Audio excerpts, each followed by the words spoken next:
श्रुतत्वानां वन्दे तद्गुणलब्धये।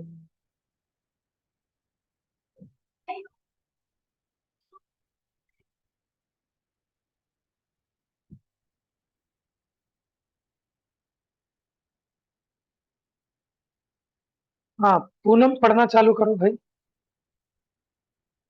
तीर्थंकर केवली में पाए जाने वाले 14 देवकृत अतिशय।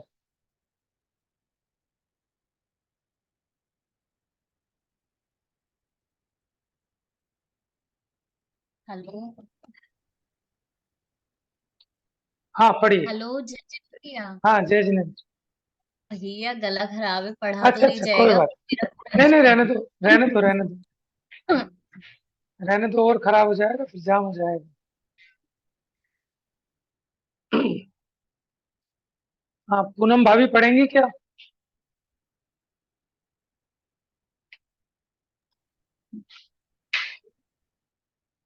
भैया मेरा ना प्रश्न था।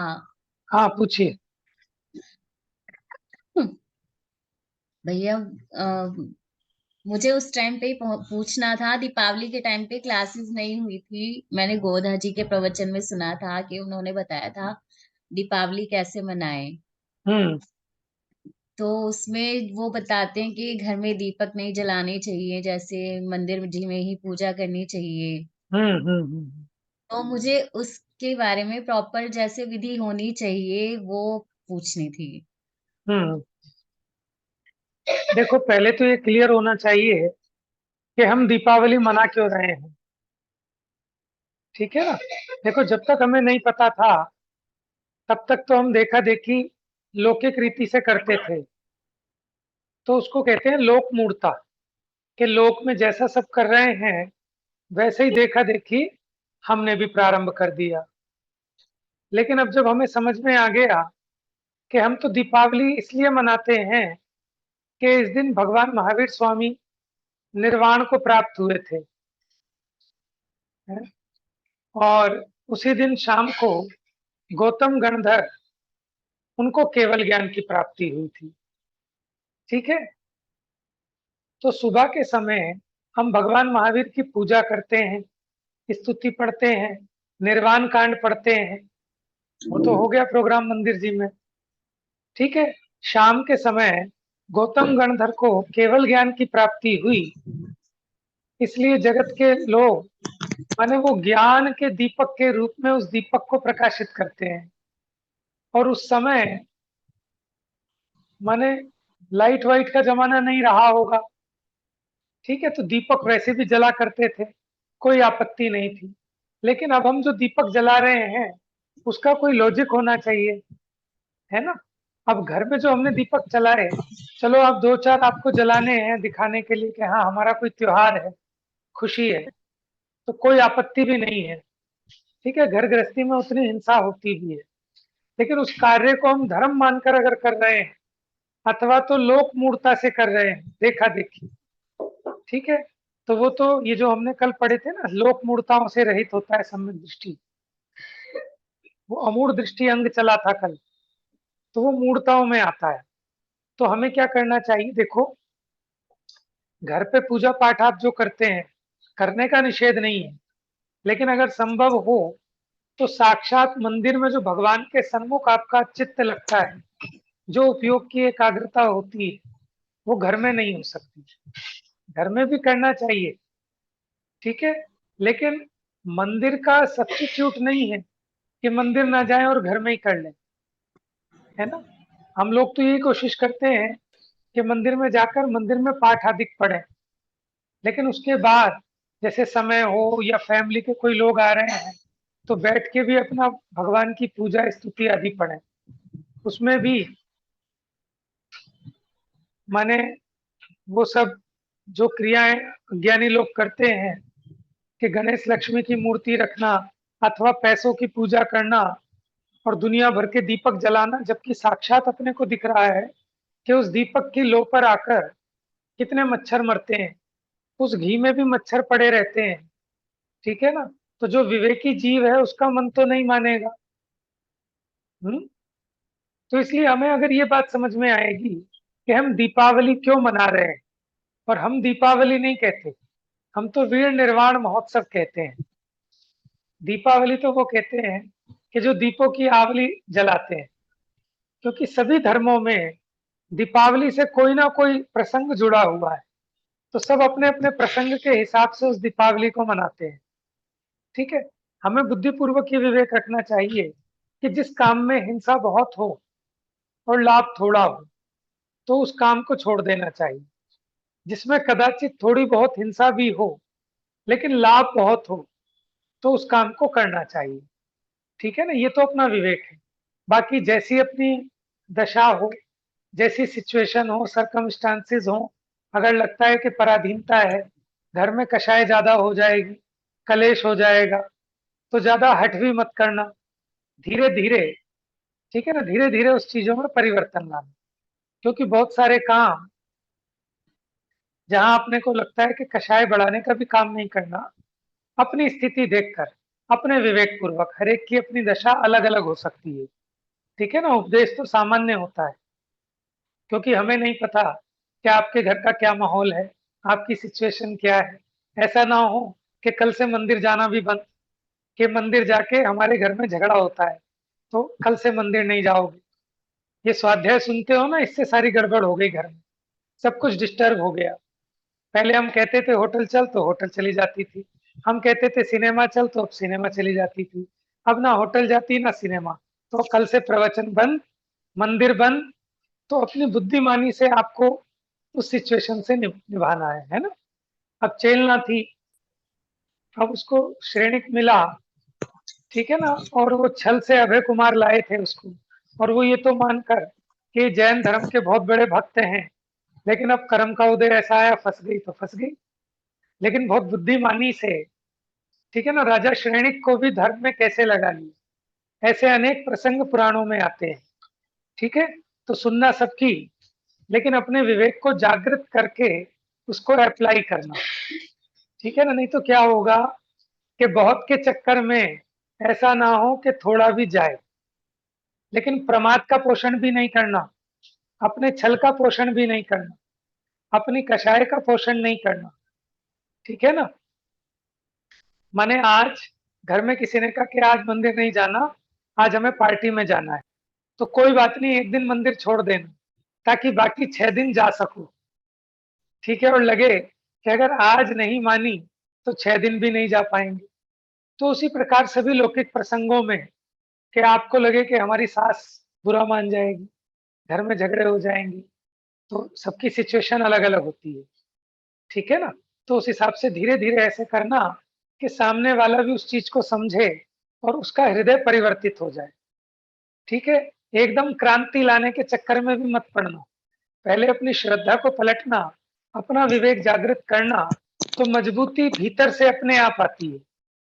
ठीक है ना। बाकी गोदा जी ने तो बहुत कुछ बताया ही होगा कि क्या क्या मिथ्या मान्यताएं चलती हैं, उन सबको उजागर किया होगा खूब, है ना। जैसे गणेश लक्ष्मी आदि है, तो गणेश लक्ष्मी उनका जो रूप बनाया है वो सच्चा रूप नहीं है। घर में समझाओ, लाल जिनवानी है पूजन पाठ प्रदीप, जहां दीपावली की पूजन लिखी है उसके पहले लिखा है कि गणेश माने गणों के ईश, माने मुनिराजों में भी जो महान है, ऐसे गणधर देव उनको कहते हैं गणेश। और लक्ष्मी माने मोक्ष लक्ष्मी, इस दिन भगवान महावीर स्वामी को मोक्ष लक्ष्मी की प्राप्ति हुई थी, है। लक्ष्मी माने होता है विभूति, समृद्धि, तो इसलिए वो लक्ष्मी की पूजा है, मोक्ष लक्ष्मी की, ना कि हमने जो मूर्ति बना ली वो लक्ष्मी है। और ये पैसे का नाम भी लक्ष्मी नहीं है। ठीक है, तो पहले खुद समझना, फिर धीरे धीरे उस पर डिस्कशन होना चाहिए घर में, किसी पर थोपना नहीं, डिस्कस करना, प्रश्न उत्तर करने चाहिए कि आज मेरे को ये नई बात पढ़ने में आई, बच्चों के साथ बैठ के चर्चा करें। क्योंकि अब वो जमाना नहीं है कि हम जो कहेंगे वो मान लेंगे। आज सभी बच्चा, छोटा बच्चा भी तर्क की बात करता है, वो भी लॉजिक से समझता है। तो हम उससे पूछें, वो अपने आप बताएगा कि नहीं ये तो सही बात है, ऐसा तो नहीं होना चाहिए। हमें तो वीतरागता पूज्य है, हम वीतरागी के उपासक हैं, रागी द्वेषी के नहीं हैं, ठीक है ना, और हम अपनी कषायों से दुखी हैं। तो ये सब चर्चाएं घर में होनी चाहिए, बच्चों से पूछना चाहिए, ठीक है ना, कि आज ये चर्चा आई, अब तू ये बता कि ऐसा करेंगे तो धर्म होगा कि अधर्म होगा, ठीक है ना, बच्चे को सोचने का मौका मिलता है ना। बच्चे को पलट लिया तो बच्चे के पापा अपने आप पलट जाएंगे। समझ में आया ना? वो तो भैया वैसी सारी बातें मान लेते हैं। हाँ, नहीं नहीं, आपके तो पता है, लेकिन सभी लोगों के लिए बता रहा हूँ ना, और जो नहीं सुन रहे उन तक भी प्रवचन जाते हैं। तो ऐसा भी नहीं हो कोई कहे कि भैया मनोज भैया की वजह से घर में झगड़े हो गए, तो ऐसा काम भी नहीं करना। अपना विवेक सदा जागृत रखना, ठीक है, पठित मूर्ख नहीं होना कि हमने बहुत सारी चीजें पढ़ ली, हम्म, ये रूल है, ये कानून है, हम तो इसको चलाएंगे। कि पुलिस वाले भी लॉ एंड ऑर्डर, जो उनके पास कानून है, लेकिन उस कानून को कैसे लागू करना है, इसके लिए भी अपना विवेक चाहिए, नहीं तो पुलिस वालों की भी पिटाई हो जाती है। समझ में आया? तो समझिए थोड़ा सा, गणेश लक्ष्मी का स्वरूप उसमें समझिए, धर्म का सच्चा स्वरूप। और उस दिन देखो, एक बात और बताऊं आपको, जब हम शुरू शुरू में शास्त्री पारक में नए नए थोड़े से ज्ञानी बने थे, नए नए, तो पूजा पाठ करानी भी आ गई थी। अब कोई लोग हमसे कहने लगे साहब विधान करा दो, हमने कहा साहब करा दें। अब अपने घरों में कराते थे विधान, ठीक है।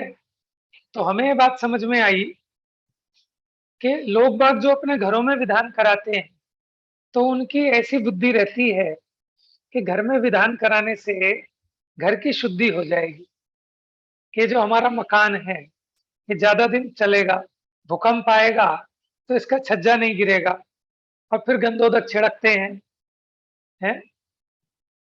तो समझने की बात ये है कि आप अपने घर में जो भगवान की पूजा करेंगे, तो वहां जितना पुण्य बंधेगा ना, और मंदिर में भगवान के सामने जो आप पूजा करेंगे, उससे अनंत गुना अधिक पुण्य बंधेगा।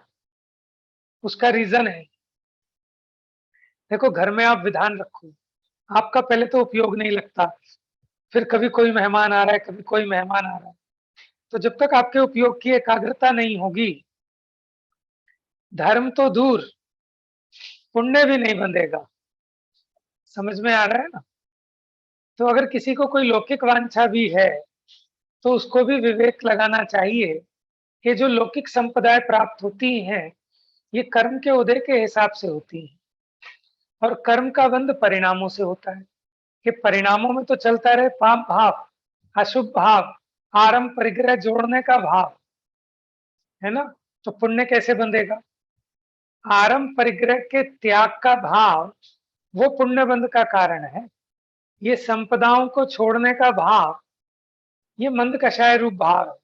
और संपदाओं को इकट्ठे करने का भाव, ये तीव्र कषाय का परिणाम है। समझ में आया? तीव्र कषाय अशुभ भाव है, पाप भाव है। मंद कषाय शुभ भाव है, पुण्य भाव है। समझ में आ रहा है? और बताओ, कुछ स्पेसिफिक पूछना हो तो बताओ। फिर इस बार दिवाली पे ठीक है कि हमने लिया नहीं, नहीं तो हमें बतानी चाहिए थी कि क्या क्या करना चाहिए। कि अर्ली मॉर्निंग उस दिन सुबह उठ के हमें फैमिली सहित सारे घर के काम धंधे छोड़कर सबसे पहले जिन मंदिर में जाना चाहिए, ठीक है, वहां सामूहिक पूजन होती हो तो सामूहिक पूजन में पार्टिसिपेट करना चाहिए, नहीं होती तो अपने फैमिली मेंबर्स के साथ उनको शिक्षा भी तो देनी है ना। तो हमें जिनेंद्र भगवान की पूजन करनी चाहिए, भगवान महावीर की पूजन करनी चाहिए, महावीराष्टक पढ़ना चाहिए, निर्वाण कांड पढ़ना चाहिए, ठीक है। और अगर उस दिन किसी भगवान का कल्याणक हो तो उनकी पूजा करनी चाहिए। फिर गौतम स्वामी की पूजा भी कर लेनी चाहिए, ठीक है। उसके बाद थोड़ी बहुत चर्चा अथवा शास्त्र स्वाध्याय, भगवान महावीर से संबंधित जो कथा हो, शास्त्र हो, ठीक है, वो पढ़ना चाहिए कि भगवान महावीर क्यों महान थे, हम उनको क्यों पूज रहे हैं, उनको पूजने से क्या लाभ है, इससे संबंधित गोष्ठी चर्चा वार्ता, ताकि हमारा उपयोग वहां लगे। और उस दिन खाने पीने के ज्यादा वो नहीं करना चाहिए, लेकिन होता क्या है कि दीपावली का क्रेज इसी चीज से है कि खाएंगे पिएंगे सजेंगे संवरेंगे, जबकि ये तो त्याग और वैराग्य की प्रेरणा देने वाला पर्व है, लेकिन हम उल्टा काम करते हैं। ठीक है, खैर जो भी हो, हम आपकी बाकी चीजों को डिस्टर्ब किए बिना जो हम कर सकते हैं वो काम हमें करना चाहिए अंदर वाला। ठीक है, और फिर शाम को भी समय निकालकर जिन मंदिर में जाना चाहिए, फिर वहां भगवान की स्तुति, गौतम स्वामी की स्तुति, 24 तीर्थंकरों संबंधी पाठ आदि उनको पढ़ना चाहिए, कोई गोष्ठी चर्चा वार्ता आदि करनी चाहिए, अथवा जहां हो रही हो वहां का लाभ लेना चाहिए। क्योंकि वहां परिणामों की विशुद्धि अलग होती है। घर आदि में तो तो बस भैया घर में वो पूजा वगैरह जो हम करते हैं शाम को, जो मतलब हम पूजा तो नहीं करते पर भजन आदि हाँ, पढ़ते हैं, वो नहीं पढ़ने चाहिए? नहीं देखो, अच्छे काम की तो मनाही नहीं है, कहीं भी आप पढ़ो ही पढ़ो, लेकिन हम उसकी आड़ में मंदिर में ना करके, ठीक है, उसका रिप्लेसमेंट मानते हैं, सो ठीक नहीं। उस दिन मंदिर में अधिक से अधिक संख्या में इकट्ठा होना चाहिए, ठीक है ना, वहां भगवान की स्तुति भक्ति करनी चाहिए।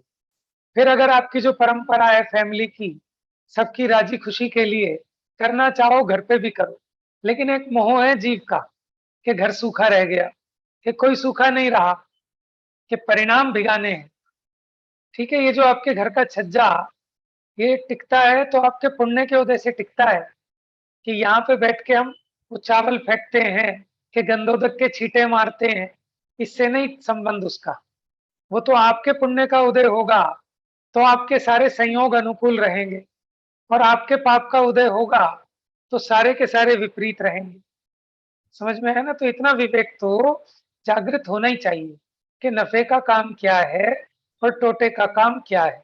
लेकिन ये अनादि से रूढ़ी चल रही है, हम भी उसका पार्ट बनते हैं और उस रूढ़ी का निर्वाह करते हैं, जबकि परिणामों का कोई विशेष लाभ नहीं होता उसको, है ना? तो हम पहले हमारे सब आएंगे, फिर हम किसी के जाएंगे, फिर वो किसी के जाएंगे, फिर वो किसी के जाएंगे, फिर हम उनको गिफ्ट देंगे, वो हमें गिफ्ट देंगे, फिर गप्पे लगेंगी। समझ में कहाँ चर्चा होती है कि भगवान महावीर ने आज को कैसा पुरुषार्थ किया होगा, और देखो धन्य धन्य वो गुरु गौतम, कि भगवान महावीर को मोक्ष हुआ तो शिष्य ने भी शाम को केवल ज्ञान ले लिया। ये चर्चाएं कहाँ होती है? भैया भैया एक पूछिए। डाउट पूछना था मुझे। मेरा ना बहुत टाइम से ये डाउट है कि जैसे बहुत बार ये सुना था कि गंधोदक गलत तरीके से हम यूज करते हैं, या हमारे हाथ साफ नहीं होते, या हम अपने मतलब माथे पे लगा रहे हैं, और उसके बाद ये भी कि फिर आप हाथ धो रहे हो जल से, तो वो भी फिर गंधोदक ही बन गया एक तरीके से। तो उस जब से मैंने वैसा सुना है ना, मैंने ना गंधोदक ही लगाना छोड़ दिया था कि मेरे से गलत हो जाए, इससे तो मैं लगाऊं ही ना। और जैसे मैं हाँ, सुबह स्कूल से पहले मंदिर जाती हूँ, तो मुझे लगता है कि अरे फेस पे तो क्रीम लगी हुई है, फिर बस लगता है कि गलती ना हो जाए, तो फिर मैं छोड़ ही हाँ। देती हूँ। देखो तो मैं क्या करूँ? पहले प्रयोजन समझना चाहिए हर चीज का। ठीक है, पहले आप ये बताओ कि गंधोदक लगाना क्यों चाहिए? एग्जैक्टली तो नहीं पता मुझे। है ना? हाँ, कोई बात नहीं, क्योंकि जब हमें ये बात की क्लैरिटी होगी तब हमें उसका लाभ होगा। अन्य मतियों में तो इसलिए कि वो रोग मिट जाएंगे, है ना? मैंने तो ऐसे ऐसे लोग देखे कि जो खूब सारा ले जाते हैं और मुंह पे हाथ पे पैर पे पेट पे सब जगह लगाते हैं। वो किस लिए लगाते इसलिए हैं होता है उन्हें कि लगता है। हाँ, भाव शुद्ध करने के लिए इतना ही पता है। अब पता नहीं सही है कि नहीं, कि लेकिन हाँ भाव वो शुद्ध बात करने ठीक के है, लिए। लेकिन ऐसे इससे भाव तो शुद्ध होते नहीं, हमें जब तक लॉजिक नहीं हाँ। पता होगा। देखो, हम्म, हम भगवान को छू नहीं पाए, ठीक है? भगवान को छूने का मतलब क्या है? कि खाली भगवान के शरीर को छूना वो भगवान को छूना नहीं। भगवान के श्रद्धान को, उनके ज्ञान को, उनके आचरण को छूना, कहते हैं ना चरण छूना। तो चरण छूने का मतलब क्या है? कि जो चरण वो है ना, कि हम चले आपके कदमों पर, नित्य यही भावना भाते हैं। तो आपके कदमों पर चलने का मतलब क्या? उनके पैरों के ऊपर चले, नहीं। कि जिस रास्ते आप चले उसी रास्ते मैं भी चलूं, है ना। तो भगवान को छूने का मतलब ये है कि भगवान जैसे वीतरागी हुए, भगवान जैसे आनंद में है, ऐसे आनंद को, ऐसी वीतरागता को मैं भी छूं, माने मैं भी उसका टेस्ट लूं। समझ में आया भगवान को छूने का मतलब।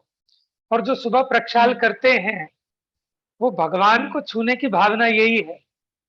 क्या भावना है कि जैसे वीतरागी भगवान ने अपने शुद्ध स्वरूप को छुआ है, मैं भी अपने शुद्ध स्वरूप को प्राप्त करूं। देखो, बिना समझ पूर्वक जो भी क्रिया होगी वो वैसी लाभदायक नहीं होगी। इसलिए क्या होता है, लोग झगड़ते हैं कि पहले मैं कलसा डालूंगा, कि मैं ज्यादा कलसा डालूंगा, कितने ही समझा लो, लेकिन फिर भी पता है जीव के अंदर में मोह रहता है कि मैं थोड़ा सा और ज्यादा पानी डाल दूं, क्योंकि उसको लगता है कि जितना ज्यादा पानी डालूंगा प्रक्षाल करते वक्त उतना ज्यादा मेरी शुद्धि हो जाएगी, मुझे पुण्य का बंध होगा। लेकिन उसको ये नहीं पता कि तू पानी तो डाल रहा है इतना, अब वो पानी जो इसका गंधोदक बनेगा, अब उसका निपटारा कैसे करेगा। और मूर्ति में जो पानी रह जाएगा उसमें जीवों की उत्पत्ति होगी। फिर पैर दबाएंगे तो पैर ऐसे दबाएंगे कि जैसे पैर दबाने से पुण्य लगेगा, कि भैया पैर दबाने से पुण्य नहीं लगता। वो भगवान तो वीतरागी है और ये तो उसका प्रतिबिंब है, प्रतिमा मात्र है, लेकिन उसमें भी ऐसे लेट जाएंगे, ऐसे खूब दबाएंगे। क्यों? प्रयोजन समझ में आना चाहिए कि भगवान को छूकर भगवान ने जो वस्तु स्वरूप बताया, भगवान ने जिस तत्व को छुआ, मुझे भी उस तत्व को पाना है, बस उसकी प्रेरणा मात्र है। और हम भगवान को साक्षात नहीं छू पाए, तो भगवान से छूकर जो जल आया है उसको छूकर भी मुझे ऐसा लगेगा कि मैंने भगवान को छू लिया। समझ में आया ना। तो बस उसके पीछे प्रकरण यही है कि हम स्त्रियां भगवान को नहीं छू सकती, तो वो जो उनका जल आया उसको छूकर वो अपने को धन्य मानती हैं कि हमने कोई ऐसा मायाचार किया होगा कि हमको पुरुष पर्याय नहीं मिली, तो हम साक्षात जिनेंद्र परमात्मा का जो प्रतिबिंब है उसकी सेवा तो नहीं कर पा रहे, लेकिन परोक्ष रूप से हम भी उस भावना को भाते हैं। समझ में आया ना। तो ऐसा विचार होगा तो परिणामों की विशुद्धि होगी। बाकी वो जो बातें हैं ना उनमें बहुत ज्यादा दम नहीं है, क्योंकि उनमें परस्पर विरोध आता है। जैसे श्रुति ने पूछा कि भाई अगर आपने हाथ धोए तो भी तो आपने हाथ धो के वो उसमें नीचे पानी गिर गया, तो वो भी तो गंधोदक बन गया। समझ में आया। तो वो हाथ बस इसलिए धोते हैं कि हमारे हाथ पे गंधोदक था, अब इस हम हाथ से माने कोई भी चीज पकड़ेंगे, आएंगे जाएंगे, तो गंदी चीज गंदी जगह ना छुए, ये अपने मन के भाव है। बाकी उन क्रियाओं में बहुत ज्यादा अटकना नहीं, बहुत ज्यादा रिजिड भी नहीं होना, लेकिन अपने परिणामों को किस प्रकार सुधार सकते हैं उसके लिए ये क्रियाएं हैं। ठीक है ना। बिना परिणाम की जो थोती क्रियाएं हैं उनका कोई मतलब नहीं है। उन क्रियाओं के पीछे कोई ना कोई प्रयोजन है, उस प्रयोजन को समझकर क्रिया करेंगे तो वो मूढ़ दृष्टि नहीं कहलाएगी। और बिना समझे हम कोई भी क्रिया करें वो मूढ़ता है। समझ में आया श्रुति। हाँ जी। हम्म। मुझे लेकिन सॉल्यूशन नहीं मिला। हाँ। समझ तो अब आ गया सॉल्यूशन इसका। अब ये है ना कि तुम्हें लगाना कि नहीं लगाना। ठीक है हाँ। ना। हम भी ऐसे ही करते हैं कि कभी कभी नहीं लगाते हैं, कभी लगा लेते हैं। ठीक है, जब टाइम नहीं होता या लगता है कि रुकना पड़ेगा स्किप भी कर जाते हैं। माने ये कोई मैंडेटरी तो है नहीं कि लगाना ही लगाना है। ठीक है। बस यही लेकिन पूछना उसको, था मुझको हाँ, कि कोई ऐसा मैंडेटरी तो नहीं है। ना ऐसा कोई, देखो यहाँ तो ये भी मैंडेटरी नहीं है कि आप मंदिर आओ, ये भी मैंडेटरी नहीं है कि पूजा करो, है ना। ये तो सब अपने भावनाओं के ऊपर है। और जो हम जबरन करते हैं वो इसलिए करते हैं कि अगर हम आज एक काम छोड़ेंगे तो कल को 10 और छूट जाते हैं, प्रमाद रूप प्रवृत्ति हो जाती है। अब जैसे सामग्री चढ़ाना है तो कई बार सामग्री चढ़ गई, मिल गई तो चढ़ा ली, नहीं मिल गई तो नहीं चढ़ा ली, लेकिन ज्यादा उसके पीछे अपने उपयोग को खराब भी नहीं करना और ऐसे भी रिजिड नहीं होना कि नहीं मुझे तो सामग्री चढ़ानी नहीं। क्यों? कि फिर ये फैल जाती है, कि फिर इसका डिस्पोजल ठीक से नहीं होता, कि पता नहीं शुद्ध है कि नहीं है। तो हर जगह आपको अपने विवेक को जागृत रखना है, ठीक है? उसका विचार करना, फिर उस क्रिया को करना। देखा देखी अगर कोई क्रिया करते भी हो तो उसके बारे में पहले समझ लेना चाहिए। अगर गंधोदक लगाना भी है तो सिर्फ कम से कम बहुत हल्का सा अपने उत्तम अंग पे लगाना चाहिए। उत्तम अंग मस्तक है या यहाँ ऊपर लगा सकते हैं। मान लो आपको ऐसा लगता है कि मान लो हमारी क्रीम है, वहां लगाएंगे तो अशुद्ध हो जाएगा, तो सर पे लगा लो जरा सा, ठीक है? तो वो अपनी भावना के ऊपर है, ठीक है? जिसमें आपके परिणामों की विशुद्धता ज्यादा लगे वो काम कर लेना, लेकिन भेद ज्ञान जरूर करना। जो इम्पोर्टेंट काम है कि दर्शन करने का मतलब क्या है, दर्शन कैसे होते हैं, ये इम्पोर्टेंट है। उस पे ये जीव ध्यान नहीं देता है ना, उसको समझना बहुत जरूरी है। और बताइए, पूछ लीजिए, आज प्रश्न ही पूछ लीजिए। भैया मैं भैया भी एक पूछ लूं फिर एक। हाँ जी, पूछिए। मैं ये पूछ रही थी कि जैसे जो भी काम मुनिराज करते हैं, मतलब वो गृहस्थियों से ज्यादा ही करते हैं, वो तो कोई भी जो भजन पूजन पाठ आदि, तो लेकिन इसमें मंदिर जाने में ये उल्टा क्यों है कि भाई महाराज तो ना जाए पर गृहस्थों को जरूर जाना है? देखो, महाराज स्वयं पंच परमेष्ठी में गर्वित है, ठीक है? महाराज क्या है, उनकी भूमिका ऊंची हो गई है। अगर उनका उपयोग शुद्धोपयोग में लगता है तो उनको मंदिर जाने की कोई अटक नहीं है। शास्त्र स्वाध्याय में ही उनकी उतनी विशुद्धि बनती है तो उनको मंदिर जाना मैंडेटरी नहीं है। गृहस्थों को इसलिए बताया क्योंकि हमारा सारा टाइम परिग्रह में, आरंभ में, ठीक है, घर गृहस्थी के धंधों में, हिंसा में सारा समय जाने वाला है। और हम अगर एक मंदिर भी नहीं जाएंगे तो करेंगे क्या? अगर हमारी भी या तो ऐसी भूमिका इतनी ऊंची हो कि हम निरंतर तत्व चिंतन में लगे हैं तो आपके लिए भी मंदिर मैंडेटरी नहीं रहेगा। और जब आपकी ऐसी भूमिका हो जाएगी तो आप घर गृहस्थी वाले कहाँ रहेंगे? समझ में आया ना? प्रयोजन क्या है?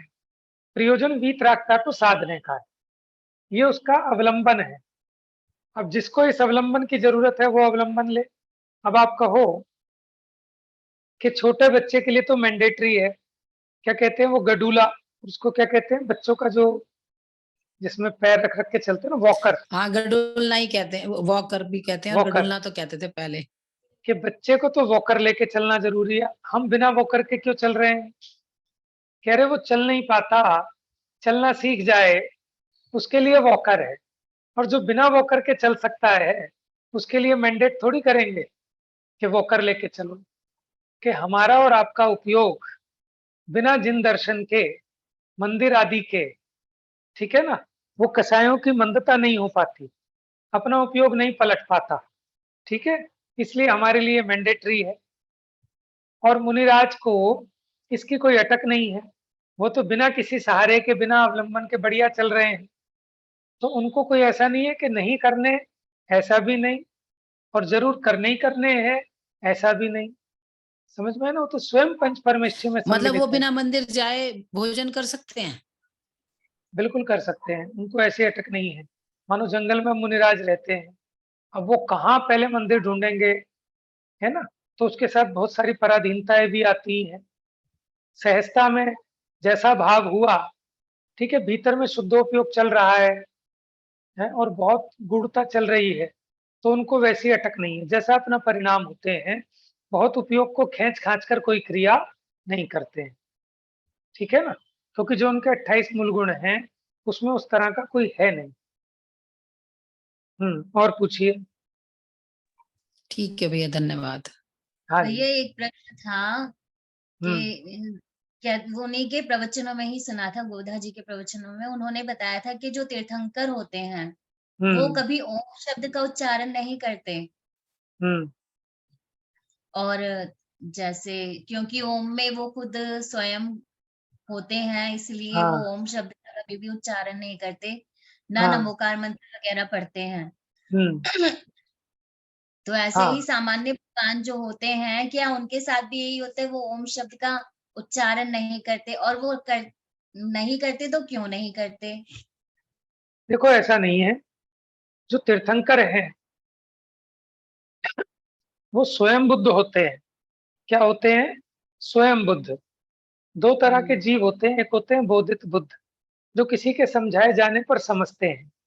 एक होते हैं स्वयं बुद्ध, कि उन्हें किसी को समझाने की जरूरत नहीं, वो जन्म से ही 3 ज्ञान के धारी होते हैं, मति ज्ञान, श्रुत ज्ञान, अवधि ज्ञान। वो किसी पाठशाला आदि में कभी नहीं पढ़ते और उनका कभी कोई गुरु नहीं होता, क्योंकि वो तो साक्षात तीर्थंकर, उनको अभी प्रकृति का उदय आना है, तीर्थंकर प्रकृति का, तो उनको स्वयंभू भी कहते हैं। वो स्वयं से ही माने भगवान है। भगवान वास्तव में तो 13वां गुण स्थान जब होगा तब तीर्थंकर कहलाते हैं, ठीक है। लेकिन वो बालक हैं, उस अपेक्षा में भी उनको तीर्थंकर बालक उपचार से इसलिए कहते हैं, भूत भावी नैगम्य से है, क्योंकि भविष्य में अभी 13वें गुण स्थान में वो जाएंगे। दूसरा, उनके सामने कभी कोई उनको मुनिराज का दर्शन नहीं होता, किनको? तीर्थंकर को कभी कोई जिन मंदिर का दर्शन नहीं होता उनको, ठीक है, साक्षात। बस जब वो दीक्षा लेते हैं तब सिद्ध भगवान का स्मरण करके पंचमुष्टि केशलोच करते हैं, क्योंकि उस समय तीर्थंकर लौकिक में भी सबसे महान, सबसे बड़े माने जाते हैं, ठीक है। और वो कभी नमोकार मंत्र नहीं पढ़ते, वो इस सेंस में कह रहे हैं, देखो नमोकार मंत्र तो अभी लिखा गया इस काल में, जब सबसे पहला षटखंडागम ग्रंथ लिखा, ठीक है ना, तब लिखा गया। तो नमोकार मंत्र नहीं पढ़ते माने वो अरहंतों को, सिद्धों को, आचार्य, उपाध्याय, साधु आदि को वो नमस्कार नहीं करते। ऐसा हमारे भी सुनने और पढ़ने में आया है, क्योंकि वो स्वयं अरहंत होने हैं और उनको समागम नहीं भैया मिलता सिद्ध उस तो तरह उनसे का। ऊपर ही हुए। हाँ, तो जब दीक्षा लेते हैं उस समय वो सिद्ध परमात्मा का नाम उच्चारण करके दीक्षित होते हैं, ठीक है ना। अब इसमें भैया वो हाँ पूछो। भैया वो दीक्षा लेते हैं, मैंने तो शायद ऐसा पढ़ा था कि वो अपने आप केशलोच कर लेते हैं। हाँ, तो उसी को हम दीक्षा कह रहे हैं ना। दीक्षा वो दूसरे से लेते ही नहीं ले, ना किसी मुनिराज से। हाँ देखो, किसी से लेना नहीं, स्वयं ही अपने आप को लेते हैं, पंचमुष्टि हाँ, केशलोच करते हैं, दीक्षा धारण करते हैं।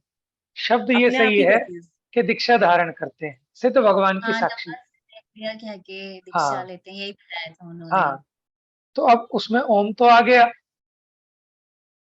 खाली खाली नमः हाँ सिद्धेभ्यः बोलते हैं। हाँ, तो इसमें क्या है कि इसमें बाकी मैं भी और थोड़ा खोजूंगा, ये तो ऐतिहासिक विषय है, इसमें कोई हम कंफर्म तो कर नहीं सकते, लेकिन उसका लॉजिक क्या है, रीजन क्या है, वो और थोड़ा देखेंगे बड़े ग्रंथों में, तब आपको और स्पष्ट करेंगे। ये हमारे भी पढ़ने में आया कि वो कभी उनको कभी कोई मंदिर आदि का भैया समागम भैया नहीं होता। नमोकार मंत्र, भैया नमोकार मंत्र तो अनादि निधन है, हम्म, ऐसा ही है भाव, ना? देखो नहीं, भाव की अपेक्षा अनादि निधन कहते हैं, क्योंकि उसमें जिन पदों को नमस्कार किया, ऐसे अरहंत, सिद्ध, आचार्य, उपाध्याय और साधु अनादि से होते आए हैं और अनंत काल तक होते रहेंगे। और उसमें जो उनको नमस्कार किया है वो नमस्कार अनादि काल से किया जाता आ रहा है। इस अपेक्षा हम कहते हैं नमोकार मंत्र अनादि अनंत है। लेकिन भैया उसे षटखंडागम ग्रंथ जब लिखा गया तब उसकी पहली गाथा वो नमोकार मंत्र है, उससे पहले नमोकार मंत्र नहीं था। तो भाव की अपेक्षा अनादि अनंत है। लेकिन अगर लिपिबद्ध देखें तो उस रूप में तो अभी इस पंचम काल में भगवान महावीर के मोक्ष जाने के लगभग 683 वर्षों के बाद, मतलब लगभग 700 वर्ष बाद, ठीक है, ये लिखा गया। ठीक है जी। उस समय जो भी उनकी लैंग्वेज होगी वो अपनी लैंग्वेज में नमस्कार करते होंगे, और देखो जब वो लिखा गया तो नमस्कार, इस लैंग्वेज में लिखा गया। हाँ, नमस्कार तो वो कैसे भी करते हैं, जैसे अरहंतों को नमस्कार हो, ठीक है। तो वो अरहंत हमेशा से पूज्य पद रहे हैं और सभी ज्ञानी जी, आराधक जी उनके प्रति बहुमान रखते हैं। इस अपेक्षा हम कहते हैं कि पंच परमेष्ठियों की स्तुति अनादि से हो रही है। इस अपेक्षा नमोकार मंत्र अनादि निधन है, ठीक है। और आपका जो प्रश्न है ना, उसमें ज्यादा कुछ पढ़ने में नहीं मिलता। हाँ, ये पढ़ने में आया कि तीर्थंकर अपने माने पूरे काल में कभी किसी को नमस्कार नहीं करते, कभी उन्हें मंदिर का दर्शन नहीं होता, कभी उन्हें कोई मुनिराज का दर्शन नहीं होता। ठीक है, ऐसा नियोग है तीर्थंकर का, ऐसा ही नियोग है। वो स्वयंभूत होते हैं, माने वो जब माँ के गर्भ में आते हैं तो माँ उपदेश देना चालू कर देती है।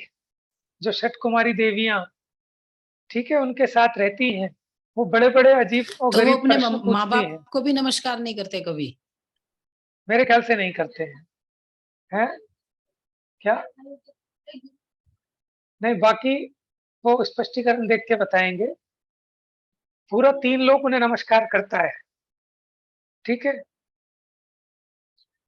हाँ, और फिर वो जो हमने नमस्कार आदि की बात कही, लौकिक में भी वो सबसे बड़े होते हैं उस समय, उस काल में, है? जब माँ के गर्भ में आते हैं तीर्थंकर का जीव, तो वो देवियां माँ से बड़े अटपटे प्रश्न करती हैं और उनके जवाब मिलते हैं। मानो तीर्थंकर माँ के गर्भ में बैठकर अभी से वो वस्तु स्वरूप का प्रसारण प्रारंभ कर दिया। समझ में आया ना? तो वो तीर्थंकर का ही महात्म्य है कि वो माँ भी उतने कठिन कठिन प्रश्नों के बड़े अटपटे जवाब होते हैं। आप पढ़ें, जितने भी पुराण ग्रंथ हैं उन सब में जब गर्भ कल्याण का वो प्रसंग चलता है तो माँ से क्या क्या प्रश्न किए और माँ ने कैसे कैसे जवाब दिए, तो वहीं से उनका उपदेश प्रारंभ हो गया मानो। ठीक है, और कोई प्रश्न?